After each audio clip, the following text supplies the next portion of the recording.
चलिए dear student, मैं आज आपको एक स्टोरी बताऊंगा और वो स्टोरी आपको ज़रूर मोटिवेट करेगा, इतना तो मैं आपको भरोसा के साथ कह सकता हूँ। आपको एक चीज़ सिखाऊंगा आज कि किसी भी इंसान को जो अब हम लोग जजमेंट करते हैं, मतलब आकलन लगाते हैं, ठीक है, या पूर्वग्रहित होकर किसी के लिए विचारों के, किसी के लिए सकारात्मक या नकारात्मक जो भी हम लोग विचार पहले से बनाते हैं, हमको उसी पे आज काम करना पड़ेगा। तो ये क्या है? ये एक व्यक्ति का सच है। क्या है? व्यक्ति की एक सच्चाई है। आपको इसी सच को समझना पड़ेगा कि सच एक्चुअली में है क्या, क्या है ट्रूथनेस, क्या है सच्चाई, या जो ट्रू वैल्यू होती है इंसान की, एथिकल, मोरल, इन सब चीज़ों को कैसे आप कंबो करोगे। देखिए, समझिए, एक छोटी सी स्टोरी मैं आपको बताना चाहता हूँ। एक बड़ा सा हॉस्पिटल था। उस हॉस्पिटल में एक पैरालिसिस का केस आया। ठीक, बच्चे को लकवा एक साइड से मार दिया। उसी समय डॉक्टर दौड़ते हुए आ रहा था, तो उसके पेरेंट्स ने डॉक्टर को रोकने की कोशिश की और डॉक्टर को कहा कि डॉक्टर साहब 2 मिनट हमारी बात सुन लीजिए, 2 मिनट हमारी बात सुन लीजिए, हमारे बेटे का इलाज करना है, आज ही मॉर्निंग में इनको पैरालिसिस हो गया। लेकिन डॉक्टर ने उनकी बात को नकार दिया। डॉक्टर ने उनसे बात नहीं किया और वो बोले नहीं, मैं बिज़ी हूँ, मैं ऑपरेशन थिएटर जा रहा हूँ। तुरंत वो घुस गए, क्योंकि वो पहले से किसी दूसरे मेजर केस को लुकआउट कर रहे थे।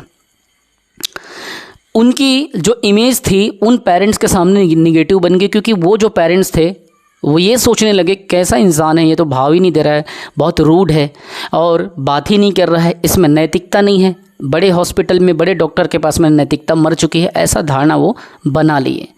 जब 3 से 4 घंटे के बाद में, क्योंकि वो पैरालिसिस का इलाज उसी डॉक्टर को ही करना था, 3 से 4 घंटे के बाद में जब वो ऑपरेशन थिएटर से निकले तो जाते वक्त फिर उन्होंने पेरेंट्स ने उनसे पूछा, सर 2 मिनट देख लीजिए, अगर आप इसको देख लेंगे शायद मेरा बच्चा ठीक हो जाए।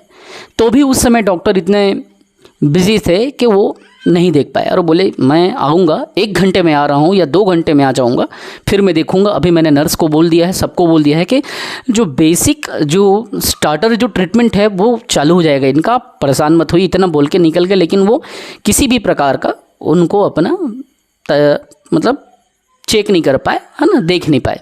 उतना बोले और चले गए कि स्टार्टर ट्रीटमेंट नर्स कर देगी, मैं अभी बिजी हूँ, now I am so busy, that is why I can not look him, है ना। तो उसके बाद में वो चले गए।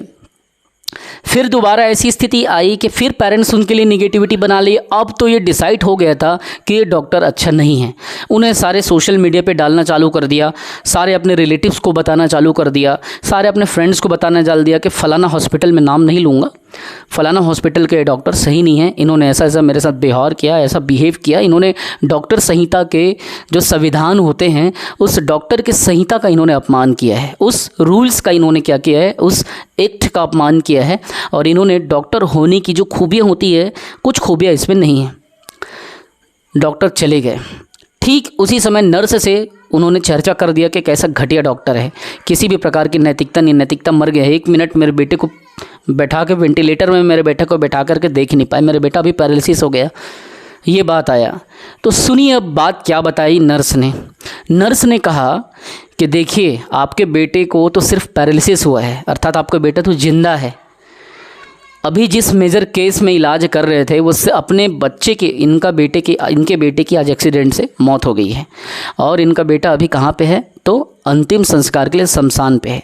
लेकिन उस एक्सीडेंट के ठीक पहले वो यहाँ पे क्या कर रहे थे, इलाज कर रहे थे। किसका इलाज कर रहे थे, तो पहले से आए किसी मरीज का, किसी पेशेंट का इलाज कर रहे थे, जो कि गंभीर बीमारी से, वो कैंसर की बड़ी इलाज थी, बड़ा ट्रीटमेंट था, बड़ी सर्जरी थी, उसको वो कर रहे थे, जबकि खुद का बेटा एक्सीडेंट से मारा जा चुका है।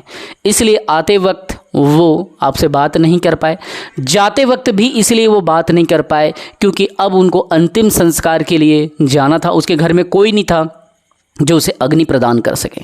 आपका बेटा तो पैरालिसिस है, इन्होंने तो अपने बेटे को अपने अल्पायु में अपने राजकुमार को खो दिया। हर एक पिता के लिए उसका बेटा राजकुमार होता है। जिस प्रकार से हर एक बेटी के लिए उसका पापा किंग होता है, जिस प्रकार से हर पिता के लिए उसकी बेटी क्या होती है, प्रिंसेस होती है, उसी तरीके से हर पिता के लिए उसका बेटा एक प्रिंस होता है, राजकुमार होता है। तो आपने तो सिर्फ पैरालिसिस का केस देखा है, इन्होंने तो अपने बच्चे का सीधा सीधा अल्पायु में मौत देखी है, इसीलिए वो आपसे बात नहीं कर पाए और वो अंतिम संस्कार करके आपके पास आएंगे, हमारी बात हो चुकी है, फिर वो स्टार्टर ट्रीटमेंट दे देते हैं। इस कहानी से हमने ये सीखा कि कभी किसी के भावनाओं को या कभी किसी के व्यवहार को या कभी किसी के तत्कालीन परिस्थितियों को देख के आप अपने मन में पूर्वग्रहित बस मत होना। ये चीज़ याद रखना कि कई रिश्ते सिर्फ पूर्वाग्रह के कारण टूट जाते हैं, कई रिश्ते में दरार इसलिए आ जाती है, चाहे वो अपनी फैमिली के बीच की बात हो, चाहे फ्रेंड्स की बात हो, चाहे वो आपके ऑफिस की बात हो, चाहे आपके आसपास सराउंडिंग्स की बात हो। रिश्तों को तोड़ना और जोड़ना आपके मानसिकता पे निर्भर करता है। इसीलिए नेवर जज a book by its cover, जिसने भी कहा है बड़े कमाल की बात कहा है कि कभी भी किसी भी किताब के कवर को देख के उस बुक के ज्ञान को जज ना करें। ठीक है, कि ज्ञान की कोई सीमा नहीं है और कभी भी किसी के हालातों को देख करके आकलन ना लगाएं। यही सच है, यही सच्चाई है और यही कम्बो करता है इंसान को, जिसमें नैतिकता है, जिसमें मोरल वैल्यूज़ है, जिसमें बिलीव है और जिसमें समन्वय है, जो एक दूसरे को लेके कोऑपरेट कर सके, वही सच्चा इंसान है और वही एक अच्छे इंसान की सच्चाई है, जिसे मैंने सच का नाम पहले ही हेडिंग में दिया। इसीलिए कभी भी जब आप तैयारी करें तो केवल नौकरी पाने के संदर्भ में तैयारी ना करें, अपने आसपास के माहौल को भी देखते हुए तैयारी करें, अर्थात लोगों को, घर के लोगों को भी बताएं कि सिचुएशंस क्या हो सकती हैं। कभी किसी के द्वारा कही गई जो बातें हैं, मुंह से कही गई बातें या किसी व्यक्ति के द्वारा कही गई बातें जिसे आप कान में सुनते हो, पूरी तरीके से वो सच नहीं भी होती है, पूरी तरीके से उसमें सच्चाई नहीं भी होती है। ज़रूरी ये होता है कि आप कितने ज़िम्मेदारी से उस चीज़ का क्या करते हैं, आकलन करते हैं, उस चीज़ को समझने की कोशिश करते हैं।